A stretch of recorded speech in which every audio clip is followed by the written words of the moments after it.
March 25, 1929, 2:17 p.m. The marble lobby of National City Bank, New York.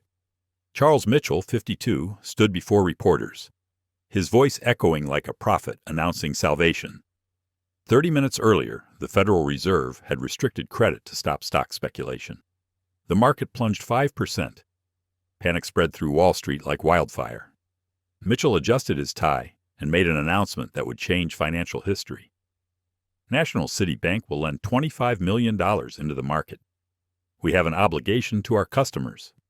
We will not participate in an unwarranted liquidation of values. Flashbulbs popped. A private banker was openly defying the Central Bank of the United States. What Mitchell didn't know was that his intervention had just guaranteed the crash would be catastrophic. That by overriding the Federal Reserve's attempt to gradually deflate the bubble, he'd ensured it would explode instead. 7 months later, on Black Tuesday, the market would lose 23% in 2 days. 11 people would commit suicide in a single afternoon. And Charles Mitchell's name would become synonymous with the Great Depression. This is the story of how one banker's arrogance brought down the world economy, how defying the government made him a hero for 6 months and a villain for generations, and how he walked away rich while millions starved. Charles Edwin Mitchell wasn't born into wealth. Born 1877 in Chelsea, Massachusetts, son of a mayor who taught him that success meant accumulation of power, money, and influence in that order. His classmates remembered him not for academic brilliance, but for an almost pathological drive to dominate any room he entered. Charlie never just wanted to win, a classmate recalled. He wanted you to know you'd lost. In 1916, at age 39, he joined National City Bank as head of the Securities Division. National City Bank was already one of America's largest financial institutions, with over $1 billion in assets. But it was conservative, boring even. The Securities Division Mitchell inherited was a sleepy backwater. Mitchell saw not what it was, but what it could become, a sales machine that would dwarf anything Wall Street had ever seen. "We are not in the banking business," Mitchell told his team in 1917. "We are in the selling business. Our product just happens to be money."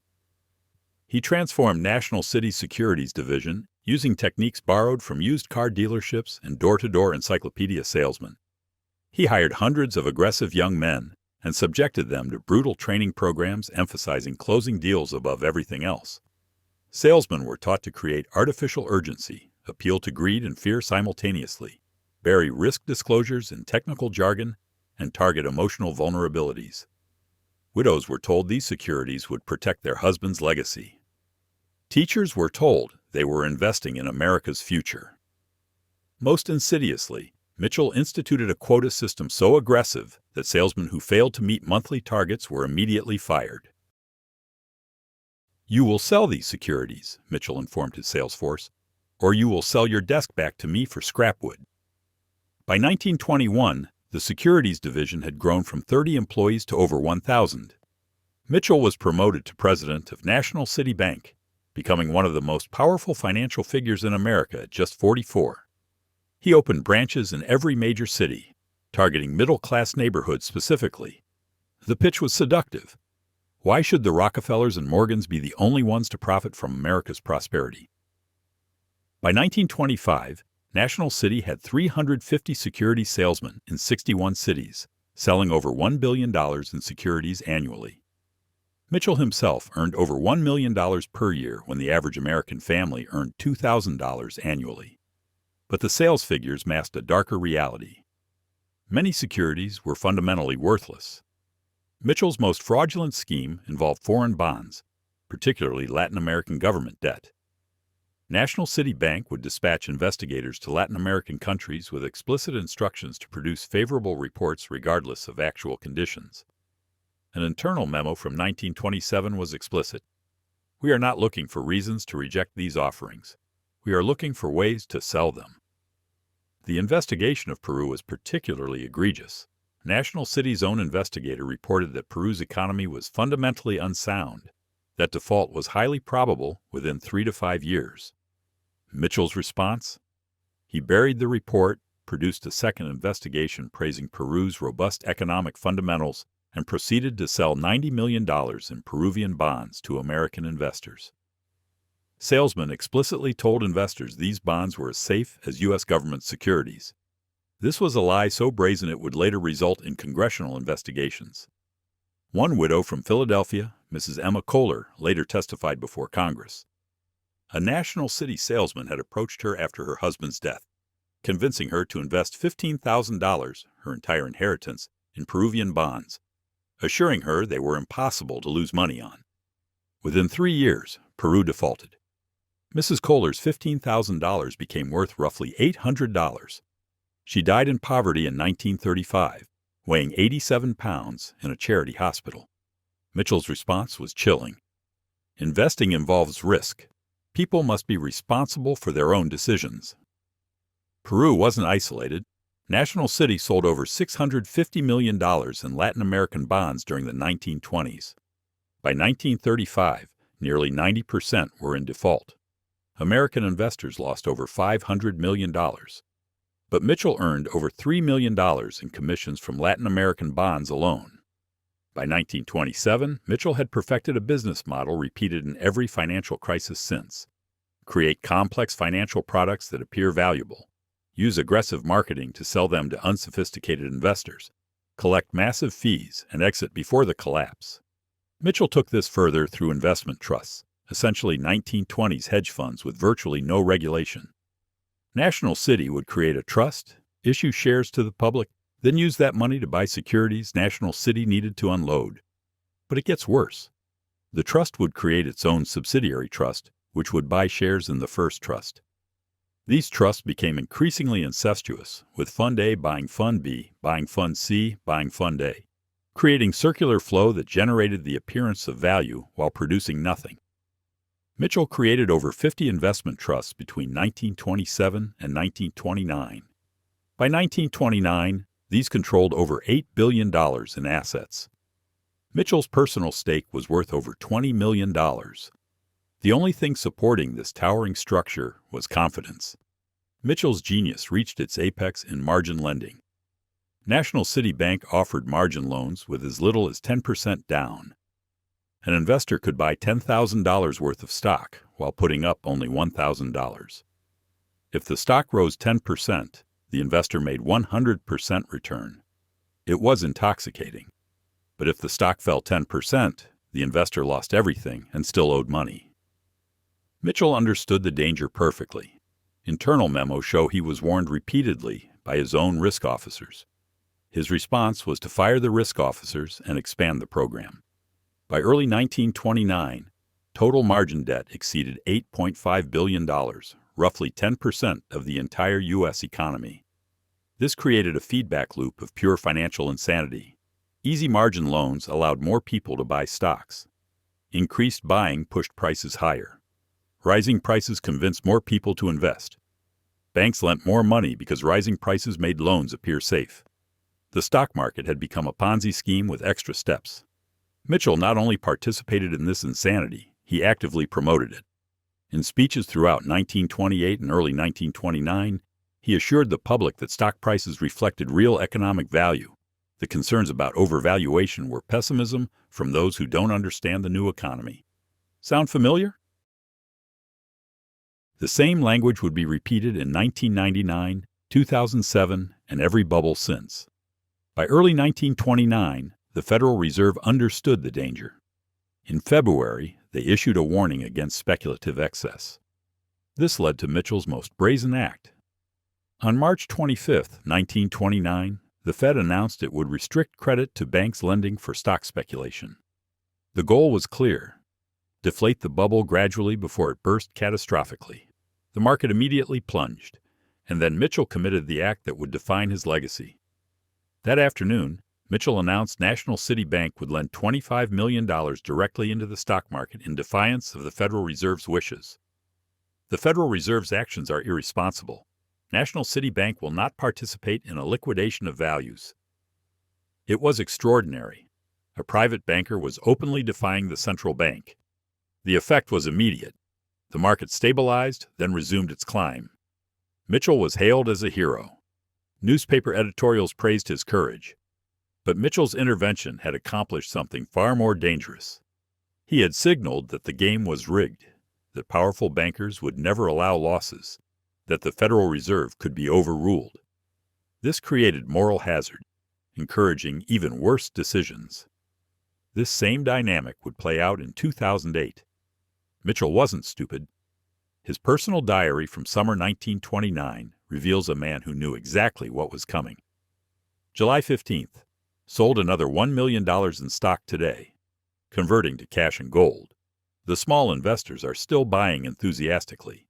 Let them. September 10th. The end is close now. Every rally is weaker. When it breaks, it will be catastrophic. While writing these private thoughts, Mitchell was publicly stating the opposite. His August newspaper interview is darkly comic. Stock prices reflect America's strong economic fundamentals. We're in a new era of permanent prosperity. He said this while selling as fast as he could. On September 3, 1929, the Dow reached 381.17, its all-time high. Then it stopped. For 3 weeks, it couldn't push higher. On September 5th, economist Roger Babson warned, "Sooner or later, a crash is coming, and it may be terrific." The market fell 3%. Mitchell's response was dismissive. "The markets are fundamentally sound. Now is an excellent time to buy." Professional traders understood what Mitchell was really saying. Please keep buying, so I have time to sell. The avalanche began October 24th. In the first 30 minutes, the market fell 11%. Falling prices triggered margin calls. Forced sales pushed prices lower, triggering more margin calls in a death spiral. Mitchell spent that morning meeting with other major bankers. They announced they would support the market. The effect was immediate. The market rallied. Mitchell was portrayed as a hero saving the economy for the second time. But this narrative was false. The bankers hadn't stopped the panic. They'd merely paused it, while insiders liquidated holdings and small investors bought more at catastrophic valuations. Mitchell himself sold an additional $2 million. Monday, October the 28th, opened with massive selling. By noon, the Dow had fallen 13%, the worst single-day decline in history. What made this devastating was its contradiction of everything investors had been told. If America's largest banks couldn't stop the decline, nothing could. But this was merely the prologue. October 29, 1929, Black Tuesday, would become the most infamous day in financial history. The market opened in chaos. Within 30 minutes, 3.2 million shares traded. All sell orders. There were no buyers. By 10 a.m., the ticker tape was 3 hours behind. Investors had no idea what their stocks were worth, only that they were watching their life savings disappear. 11 investors committed suicide that day. One man jumped from the exchange building. Another shot himself in his broker's office. A third was found in Central Park, a note reading simply, "I can't tell my wife." By the closing bell, the Dow had fallen an additional 11.7%. Combined with Monday, the market had fallen 23% in 2 days. $30 billion in market value had ceased to exist. Charles Mitchell stood before reporters that evening. "The market has reached a level where it is a sound investment. I myself am purchasing additional shares." It was a lie. Mitchell's trading record showed he sold an additional $1 million that day. The market ignored him. Over the next 2 weeks, stocks fell an additional 40%. By mid-November, the Dow had lost half its value.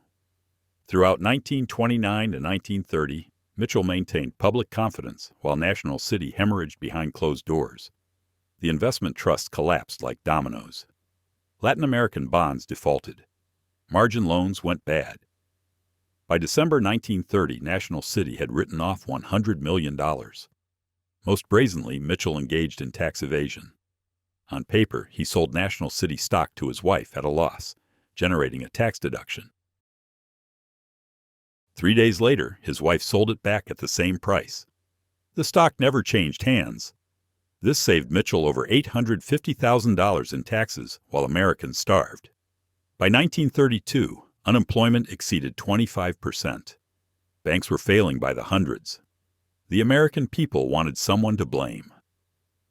In March 1932, the Senate launched an investigation. Chief Counsel Ferdinand Pecora targeted Charles Mitchell. Mitchell was subpoenaed in February 1933. He arrived confident, even cocky. What followed was a systematic dismantling of his credibility. Pecora walked Mitchell through the Latin American bond sales, then produced dozens of reports marked urgent and warning, all expressing concerns about default risk, all ignored by Mitchell. The gallery erupted. Then Pecora moved to the investment trust, making Mitchell explain how money flowed from Trust A to Trust B to Trust C and back to Trust A. The absurdity became apparent. Then the kill shot, the tax evasion scheme. "Mr. Mitchell, did you sell stock to your wife, then buy it back at the same price?" Mitchell's face went pale. "Yes. While you were avoiding taxes, how many Americans lost their life savings because National City sold them worthless securities?" Mitchell had no answer. By the time Mitchell left the witness stand, he was broken. His reputation was destroyed. In March 1933, Mitchell was indicted for tax evasion. The trial lasted 3 weeks. The jury deliberated 55 hours. Finally, they returned a verdict, not guilty. Mitchell had won technically, but it was Pyrrhic. He had avoided prison, but the court of public opinion delivered a different verdict, guilty of destroying the American dream. National City's board forced Mitchell to resign in February 1933. The man who had commanded respect in every boardroom found himself unemployable. He found work at a small investment bank in 1935, never again achieving prominence. His wife divorced him in 1936. He died December 14, 1955, at age 78, worth $3.5 million, a fraction of his 1929 wealth. His obituary was brutal. Charles Mitchell, banker, whose practices helped cause Great Depression, dies at 78. At his funeral, only a handful attended. No bankers, no former colleagues. Mitchell's testimony created a political firestorm that transformed American finance. Congress responded with laws that would define regulation for 70 years. The Securities Act of 1933 required securities be registered with detailed disclosures. Glass-Steagall forcibly separated commercial from investment banking. The Securities Exchange Act created the SEC. The Banking Act reformed the Federal Reserve. Together, these laws created a framework designed to prevent another Charles Mitchell. For decades, they worked. From 1933 to 1980, not a single major American bank failed. Then slowly, we forgot. Financial institutions lobbied to weaken restrictions. By 1999, Glass-Steagall was repealed. By 2008, we had universal banks combining commercial and investment operations, exactly what Mitchell built, exactly what caused the 1929 crash. The 2008 crisis destroyed $16 trillion in household wealth. Here's what should terrify you. The pattern hasn't changed. Each time, it's identical. Create a complex financial product, obscure the risk, train salespeople to manipulate customers, collect massive fees, exit before the collapse, face no consequences. Mitchell pioneered this playbook. Every crisis since has followed it. Charles Mitchell brought down the world economy, defied the government, manipulated markets, sold worthless securities to widows and teachers, and walked away rich while millions starved. He faced no real jail time, lived comfortably into old age, while Emma Kohler died weighing 87 pounds in a charity hospital. Mitchell died worth $3.5 million. His victims died with nothing. Somewhere right now, a modern Charles Mitchell sits in an office. He's confident, charismatic, wealthy. He's building the next financial innovation. He's convinced he's different, smarter, more ethical. He's wrong. And when his scheme collapses, millions will suffer while he walks away rich. Because that's what we learned from Charles Mitchell. In finance, crime pays spectacularly. And by the time consequences arrive, you've already cashed out.